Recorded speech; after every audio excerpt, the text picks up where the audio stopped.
안녕하십니까. 합동예장총신 TV 신학 및 신앙 해설을 시작합니다. 이사장 김영중 목사입니다. 늘 이야기하는데요. 유튜브에 합동예장총신 TV를 검색을 하십시오. 검색하시고 제가 드리는 영상마다 구독을 눌러주시고, 아마 구독 한번 누르면은 계속 구독 될 걸로 알고 있습니다. 눌러주시고 알림 설정해 주시고, 그 다음에 좋아요도 눌러주시면은 여러분에게 큰 도움이 되리라 믿습니다. 다음 카페에 들어가시면은 우리 공동체 교회를 검색하십시오. 검색하신 다음에 가입 신청을 하십시오. 거기 안에는 신학이나 신앙에 관한 자료들이 많이 있으니 이 자료들을 여러분 것으로 소유하시기 바랍니다. 여기서 중요한 것은 구독이나 가입 신청은 전혀 돈이 들지 않습니다.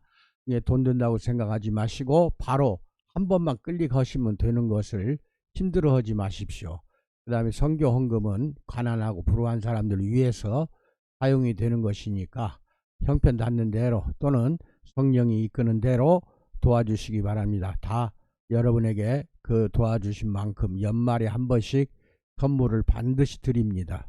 그렇게 해서 여러분 것이 여러분이 하나님의 뜻에 함께 동참하시는 큰 역사가 일어나도록 도와주시기 바랍니다. 감사합니다. 지금부터 시작합니다. 오늘은 분노라는 것에 대해서 말씀을 드리겠는데요. 이 분노처럼 위험한 무기는 없다는 것입니다. 분노라는 위험한 무기에 대해서 설명할 때에 여러분에게 큰 깨달음이 있기를 기원합니다. 눈먼 사람의 총기 소유를 허용해야 할까요?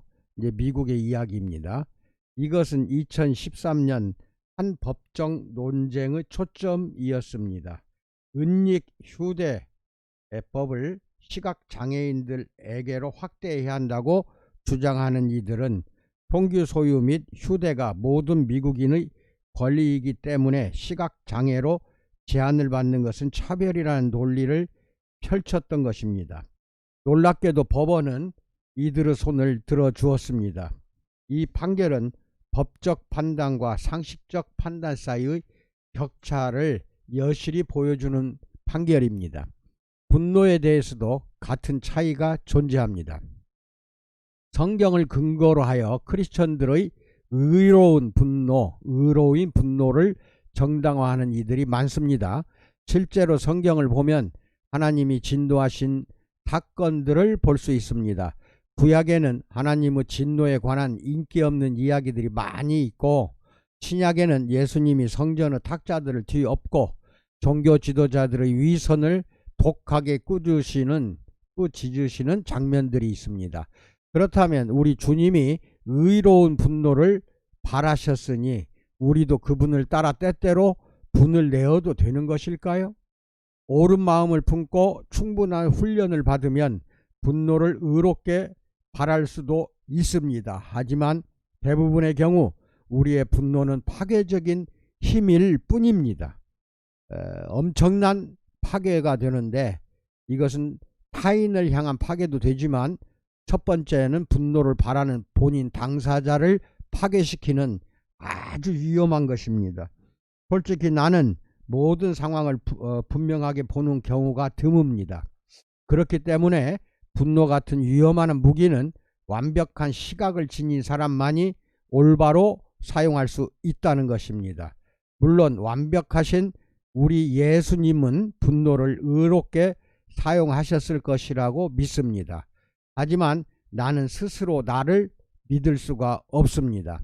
나는 분노를 잘못 발해서 사람들에게 상처를 준 적이 너무나 많습니다. 일일이 다 기억도 나지 않을 정도입니다. 내 실수와 아울러 예수님이 산상수훈에서 하신 말씀을 생각하면 분노는 멀리해야 옳습니다. 예수님은 살인을 금하는 계명을 언급한 뒤 외적인 폭력 행위로부터 그 행위를 일으키는 내적인 자세 쪽으로 우리의 관심을 돌리십니다. 산상수훈, 마태복음 5장, 6장, 7장 세 개의 장은 우리의 마음, 우리의 상태를 제대로 갖추라는 아주 엄중한 경고입니다. 그거 잘 알고 계세요. 예수님에 따르면 분노야말로 진짜 문제가 됩니다. 그렇다면 분노가 항상 나쁜 것일까요? 그렇지는 않습니다. 하지만 분노는 너무나 파괴적이고 위험해서 우리 삶에서 아예 제거하는 편이 안전합니다. 마음속에 분노를 끓인 적이 많았다고 고백하는 기도를 드리십시오. 자신의 분노를 정당화한 적이 있습니까?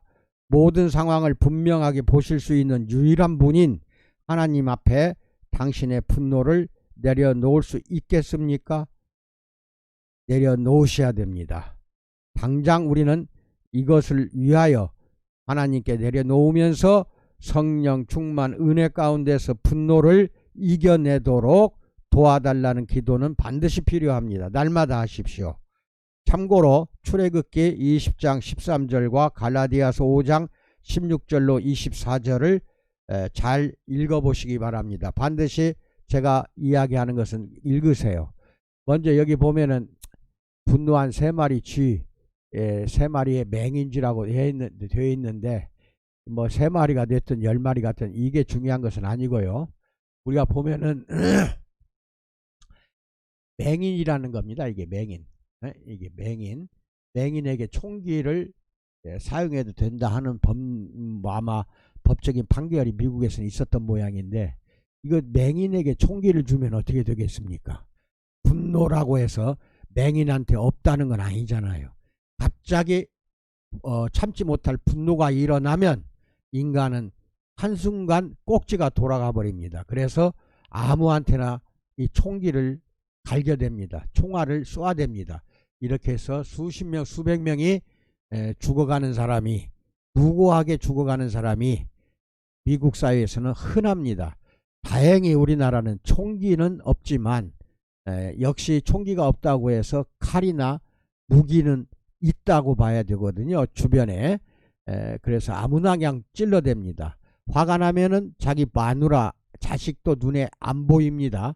또 자식이 화가 나면은 지 아버지 어머니를 찔러서 죽이는 일이 얼마나 많습니까?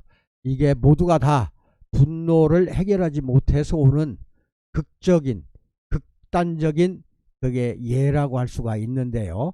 이렇게 분노한 맹인쥐처럼 우리는 돼서는 안 되겠다. 항상 여러분이나 나는 항상 성령이 충만한 가운데서 은혜 속에서 하루하루를 살아가도록 중심으로 주님의 이름으로 축원을 드립니다. 감사합니다. 건강하십시오.